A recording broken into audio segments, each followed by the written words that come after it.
¿Qué tal, amigos? Bienvenidos a otro programa de Conversando con Correa, y esta vez con un ícono latinoamericano, con una referencia no solo regional sino mundial. En lo personal, un queridísimo amigo, pero más que amigo, maestro de vida, todo un estadista pero también un filósofo.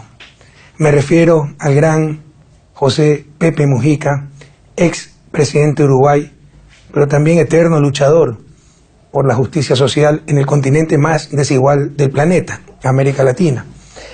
Bienvenido, Pepe, muchas gracias por aceptar nuestra invitación. Encantado de estar acá, poder saludarte y volcar alguna reflexión que de pronto sale buena o regular. Contigo siempre salen muy buenas. Y mira, si estás de acuerdo podemos hablar un poco sobre los derechos humanos. Tú eres un protagonista de la historia latinoamericana y un testigo, pero directo, de los tiempos de represión, de tortura, de persecución que pasó en nuestra América y que ojalá no vuelvan, aunque en cierta medida están regresando. Pepe estuvo 13 años encarcelado, torturado, estuvo varias veces encarcelado, pero el mayor periodo fue 13 años. Y pese a eso nunca perdió la esperanza.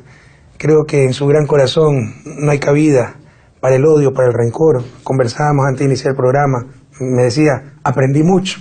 Aprendiste mucho, Pepe, y nos enseñaste mucho. ¿Cómo definir la situación de derechos humanos en el mundo actual, en nuestra América? Una vez los hombres se sacaron de encima el derecho divino, aquello de que los dioses descendían de... Los reyes descendían de los dioses, el aspecto nobiliario, y cosa curiosa. Y es curioso la cuenta pendiente que quedó. Como decían aquellos jacobinos, queremos la igualdad, no solo ante la ley, sino bajo el techo de la casa donde vivimos. ¿Verdad? Y esta es la quimera y el sueño y la utopía que viene moviendo en sus luchas la humanidad hace 200 años. Hay uno de los grandes... Aprendimos una cosa, la igualdad de derecho es estupenda con respecto a lo que había, pero no es suficiente en las sociedades modernas porque hay más iguales unos que otros. Igualdad entre los que ellos consideran iguales, porque ese es uno de los graves problemas. Los valores expresados y los valores practicados. Todos dicen defender los derechos humanos, pero otra cosa es lo que se practica. Hay un ejemplo histórico, ¿no? Mira qué palabras más bellas. Nosotros defendemos estas verdades porque son evidentes en sí mismas. Que todo hombre nace libre, con derecho a la felicidad, igual, etcétera, etcétera. Algo similar a lo que te acabo de decir. Eso es parte de la Declaración de Independencia de los Estados Unidos, uno de los documentos más bellos de la historia de la humanidad, cuyo principal autor es Thomas Jefferson.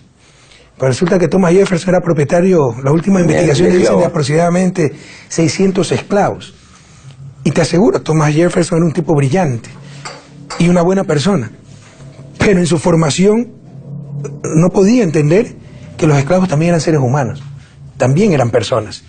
Y ese es el problema, por ejemplo, que ocurre con las élites latinoamericanas 200 años después. Cuando hablan de libertad, hablan de su libertad. Cuando hablan de igualdad entre ellos. Pero van a apoyar un gobierno que le dé mejores escuelas a los hijos de sus empleadas domésticas. Pero van a asesinar a un presidente que intente darle las mismas escuelas que a sus hijos, a los hijos de las empleadas domésticas. Entonces, son valores que se expresan, pero no se practican.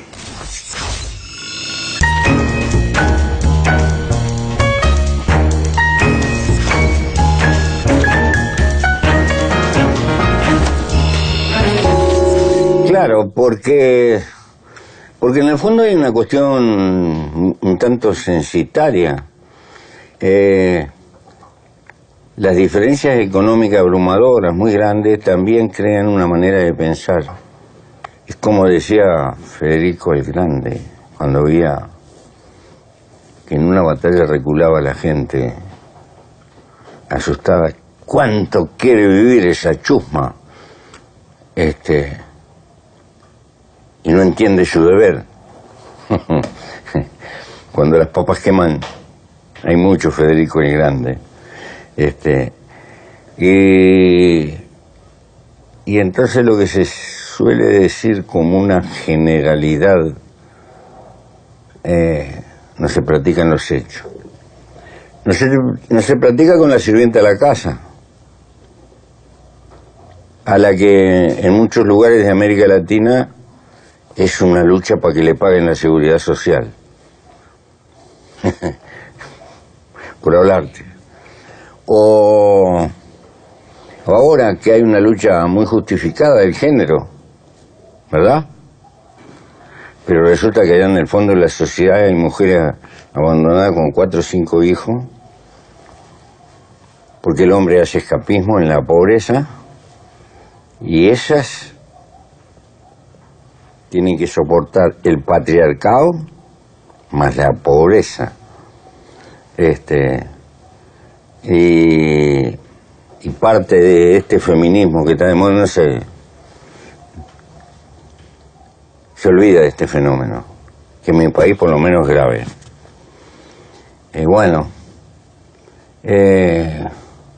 ¿Sabes una cosa? El bolsillo parece ser el órgano más sensible de la especie humana. No de todos, pero de mucha gente, por suerte. Y entonces la tabla de los derechos humanos debe de atravesar la malla indeleble de las expresiones del bolsillo. Sí, hay cosas increíbles, ¿no? En América Latina sobre todo, pero en otras partes, especialmente, lastimosamente, del mundo en desarrollo, cuando el bienestar de uno se basa sobre la espalda, sobre el malestar del otro.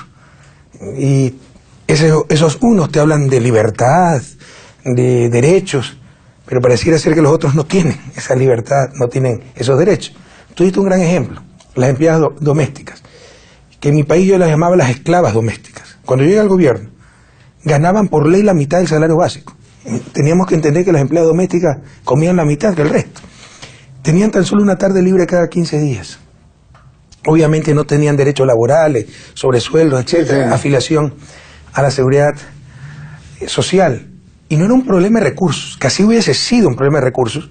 Tú no puedes vivir sobre la explotación del resto. Era un problema cultural, porque tú podías encontrar la mansión más lujosa, más opulenta, pero el cuarto de la empleada doméstica, porque además de las empleadas que se llamaban puertas adentro, trabajaban 24/7, vivían con la familia y a las 2 de la mañana tenían que levantarse a servir el agua, hacer esto, etcétera.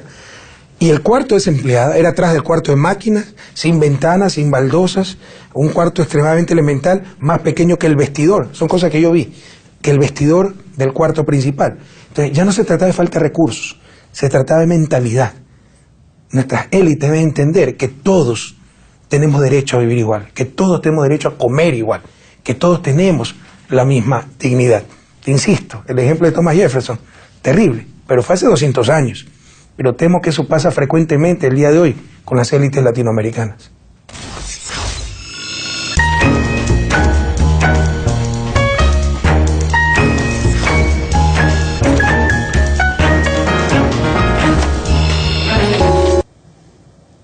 La esclavitud no se fue por derechos humanos, se fue porque económicamente era un clavo. Más valía tener trabajadores libres que cargaban con su suerte y no cargar con la propiedad de algo que había que mantenerlo, y como era caro había que mantener su salud y todo lo demás, no por derechos humanos, sino por una pérdida económica. Sí, lo del esclavismo es un gran ejemplo de la doble moral y cómo se maneja todo en función de intereses, ¿no? Estados Unidos dicen que es la democracia más antigua del planeta, pero tomó 100 años de democracia, entre comillas, para abolir la esclavitud y 100 años más para que los negros tengan, al menos formalmente, los mismos derechos que los blancos. Sí. No coincido totalmente con tu visión de por qué se abolió la esclavitud. Era la confrontación del norte con el sur producía materias primas, el norte más industrializado.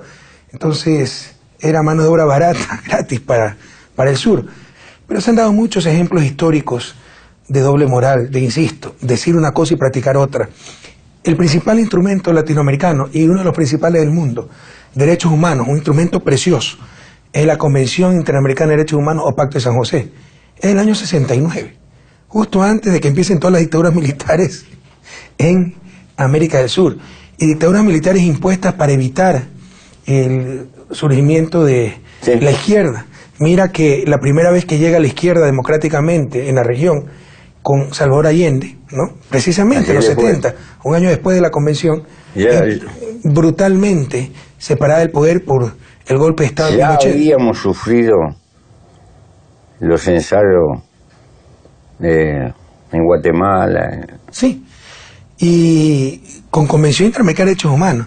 Y estas son las grandes contradicciones. En el sistema interamericano, la sede de la Comisión Interamericana de Derechos Humanos está en Washington. Y todos sabemos que Washington era el que imponía las dictaduras en América del Sur, ¿no? Y esa comisión es la que se encarga de tratar a los muertos, heridos, desaparecidos, víctimas de las dictaduras, pero con sede en el país que promueve esas dictaduras. Entonces son contradicciones que al menos Latinoamérica debe reflexionar, pero el mundo entero también debe reflexionar sobre los derechos humanos. Fíjate, no sé qué opinas de esto, de esta globalización. Nadie puede estar en contra de la globalización, pero hay que insertarse primero estratégicamente en esa globalización, y es una globalización que busque crear una sociedad global, no un mercado global. Ciudadanos del mundo, no consumidores mundiales. Y se basa en la teoría del mercado, la libre movilidad de mercancías y factores para lograr máxima eficiencia. Y claro, cada vez promueve la mayor movilidad de mercancías, la mayor movilidad de capitales, pero criminalizan la principal movilidad. Y cada vez más la criminalizan, que es la movilidad humana. ¿Cómo entender esas contradicciones? Y es un atentado también a los derechos humanos. Es tal vez el peor desde el punto de vista masivo de lo que se está viviendo hoy. La discriminación que existe, la resistencia en Europa para aceptar inmigrantes. Lo que está pasando con los africanos.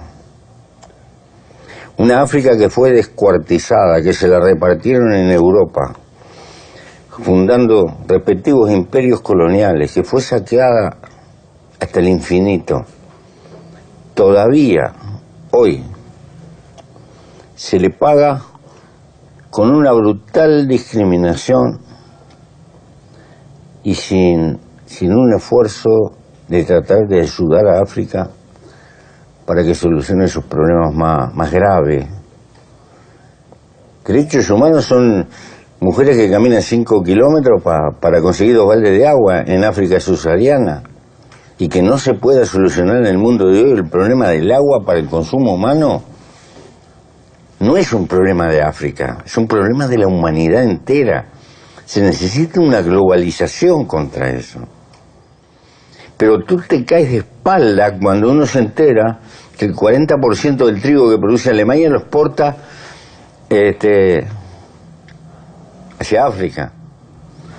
Con esta diferencia: el trigo alemán está subsidiado, porque si no sería imposible producir trigo a los precios del mercado mundial. Está subsidiado. Y después se le prestan a los africanos recursos para que compren, y con lo cual perjudican a los agricultores que trabajan en el sorgo, etcétera, etcétera, en la pobre África, ¿no? Esas son las contradicciones que tiene la política contemporánea, que globalmente vista desde el punto de vista de los derechos humanos es realmente espeluznante. Lo que está pasando en el Mediterráneo es criminal. Mi país es muy pequeño, tú lo conoces. Pero tiene años que recibió 40.000 emigrantes. Sí, un ejemplo para el mundo. 40.000 emigrantes por año.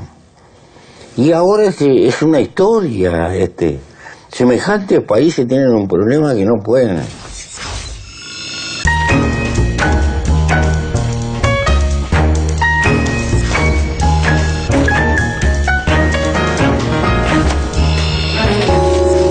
demás quieren resolverlo con muros, con paredes. Sí, No lo van a resolver nunca, sí, lo van a resolver con justicia.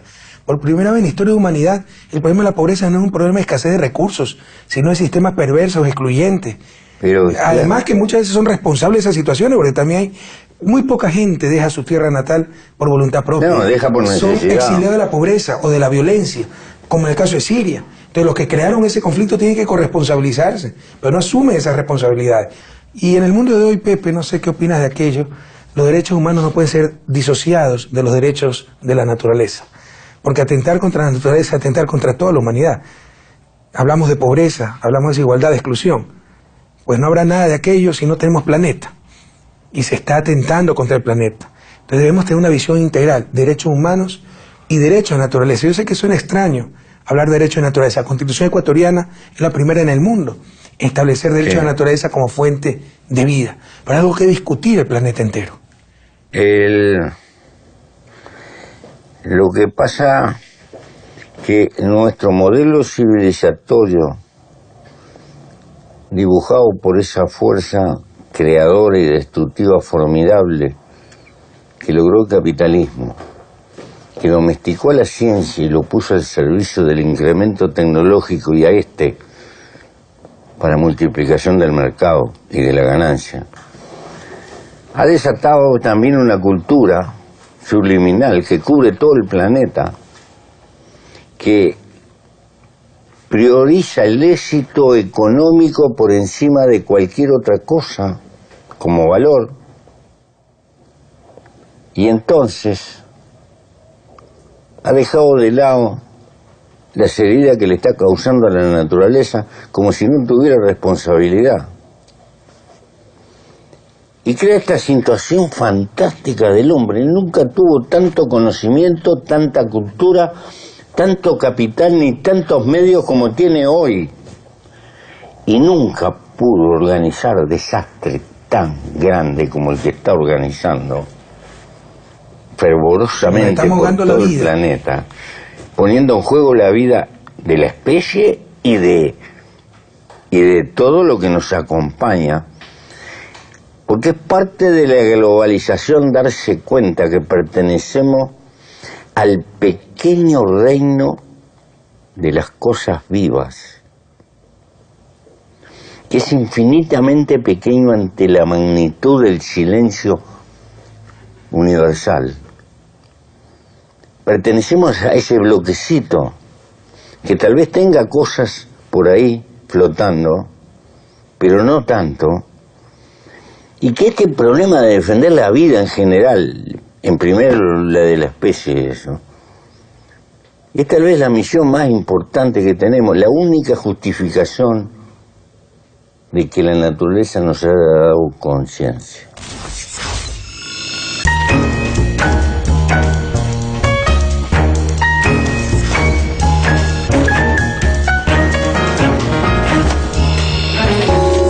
Animal raro, mono depredador, difícil, violador de todas las leyes naturales, el más agresivo y colonizador, pero le puso conciencia. Es como si le hubiera dado la responsabilidad de hacerse cargo de la ecuación de la vida. Si yo creyera en Dios, diría que es un mandato de Dios. Eres ateo, gracias a Dios. Pero después de ver tanta barbaridad, no puedo creer que haya alguien que se preocupe. Duro, pero entendible. Pero es ahora, es espantoso lo que estamos haciendo, espantoso. Pero lo peor es que sabemos. Hace 30 años nos dijeron en Kioto, los hombres de ciencia, mire que los fenómenos extremos cada vez van a ser más frecuentes y más intensos. Y nos dijeron lo que había que hacer. Pero el Dios mercado, la religión del mercado no nos permite. No hay decisión política que pueda con el Dios mercado. Y entonces, ¿cómo vamos a afectar las ganancias con las medidas que tomamos? Salen señores como el señor presidente de Estados Unidos, que desconoce el cambio climático y todo. Notable, es el único animal que va contra sí mismo. también, te insisto, hay grandes injusticias. La ley del más fuerte, después de más de 2000 años, se cumple lo que dice Trasímaco en los diálogos de Platón. La justicia no es otra cosa que la conveniencia del más fuerte, porque, por ejemplo, el primer mundo genera conocimiento. Conocimiento es un bien de libre acceso. Tú puedes copiar un software, es muy fácil, y es no rival en el consumo. Ya me salió la malformación de economista. Significa que tú puedes utilizar el software y yo también lo puedo utilizar. Entonces, cuando ya está creado el software, mientras más gente lo puede utilizar, más aumenta el bienestar social. Lo mismo una medicina, lo mismo un libro, etcétera. Pero lo privatizan por medidas institucionales, no técnicas, no patentes. Si copias el software, si copias el libro, si copias la medicina, tienes multa, incluso te vas preso. Y nosotros aplaudimos muchas veces esas barbaridades porque eso es lo más cercano a la prisión por deuda. Pero los países del sur producimos también bienes de libre acceso, bienes ambientales. Sí. Los países de la cuenca amazónica. Y tal vez ahí sí rivales en el consumo, porque contaminar, dañar ese bien, significa que el resto disfruta cada vez menos ese bien y en algún momento se puede extinguir ese bien con resultados catastróficos para la humanidad como especie. Y no nos pagan nada por eso. Y no te firman Kioto. Y no aceptan las COP21, las cumbres climáticas, etc. Si nosotros fuéramos los consumidores de bienes ambientales, los que estuviéramos dañando el planeta, ya hace rato, y ellos, los que produjeran bienes ambientales, hace rato hasta nos hubieran invadido para exigir una compensación. Entonces, si hay una nueva injusta división internacional de trabajo, y todo esto es lo que, esa injusticia, esa falta de búsqueda de equidad y tan solo prevalecer el poder, la ley del más fuerte, es lo que también está haciendo mucho daño a la naturaleza, a los derechos humanos, etcétera. Es que el desarrollo de nuestra... Hemos llegado a un punto en que se necesita una globalización efectiva de algunas medidas que hay que tomar que debieran de ser de carácter mundial y que no pueden ser privativas de un país y que deben de ser de consenso general y acompañarlas todas. Pero estamos muy lejos de eso. Todas las globalizaciones que ha habido siempre fueron con bota militar, fueron a prepo. El Imperio Romano fue una globalización en su época. Claro. El Mare Nostrum, al final era más negocio estar en el Mare Nostrum, en esa globalización que afuera. El Imperio Chino también lo fue. Hay ejemplos de eso. Pero como en el mundo de hoy no es concebible, acá probablemente se mida hasta dónde llega la capacidad de nuestra especie. Porque esta falla es una falla de carácter político, en el sentido que necesitamos gobernarnos como especie, por lo menos en algunos aspectos. Y estamos tironeando por el mercado, por el negocio de esto, y no podemos superar esa contradicción. Si el hombre no es capaz de superar esa contradicción, es probable que no esté a la altura de la civilización, de los retos de la civilización que ha desatado. Pero la falla no es ecológica, es política, porque sabemos lo que hay que hacer y no lo hacemos.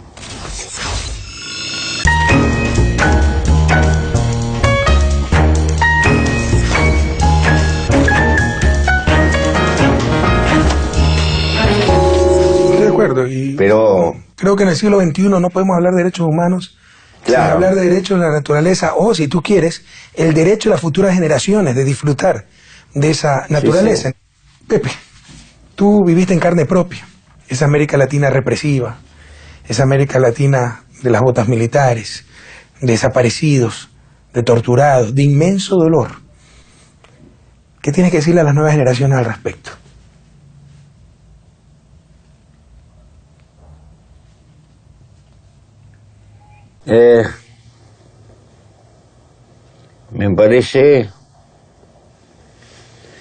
Me parece que hay cosas por las que hay que... Una cosa es querer apasionadamente y luchar con convencimiento apasionado. Y otra cosa, dejarse dominar por el odio caer en el odio. El amor y el odio son dos cosas ciegas.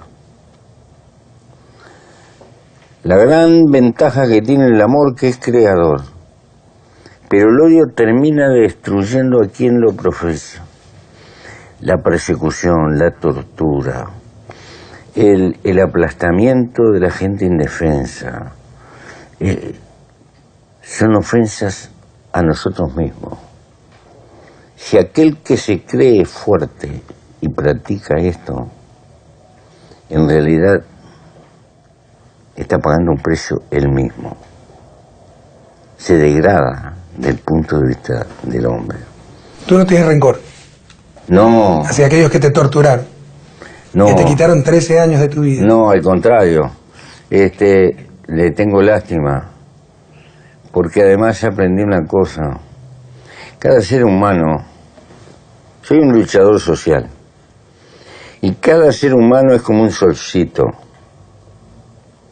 Tiene un sistema planetario alrededor. Tal vez tú no puedas ganar el solcito. Está irremisiblemente perdido. Pero tienes que intentar ganar alguno de los planetas o todos los planetas. Aislar ese solcito negativo. Entonces, si tú practicas la venganza con ese solcito por las deudas, vas a quedar mal con los planetas. Tienes que encontrar circunstancias para... La mejor manera de enfrentar el mal es aislarlo. Y hay que tener paciencia y sabiduría. Muchas gracias, Pepe. Creo que Gracias a ti. hay importantes conclusiones. Todo poder puede atentar a los derechos humanos, no solo el poder político, no solo el poder estatal. Y en el siglo XXI no se puede disociar los derechos humanos de los derechos de naturaleza y el cuidado del único planeta que tenemos. Muchas gracias, Pepe. Ha sido un honor, como siempre, conversar contigo. Gracias a ti, aprender querido. de ti. Gracias a ti. Una referencia de vida, un ejemplo para la patria grande y el mundo entero. Y con ustedes, queridos amigos, hasta la próxima semana en otro episodio más de Conversando con Correa.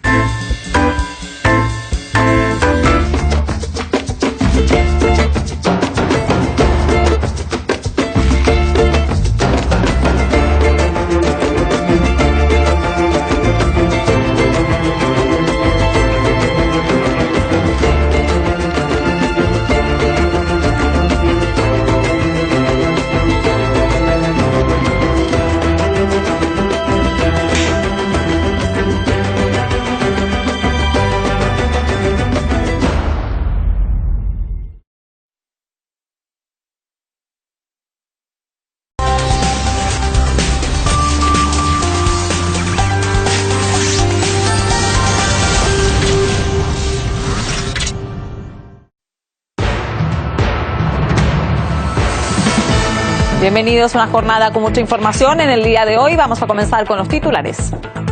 El jefe del Pentágono reconoce que no tienen evidencias del uso de cloro o sarín en la localidad siria de Duma, pertenecientes a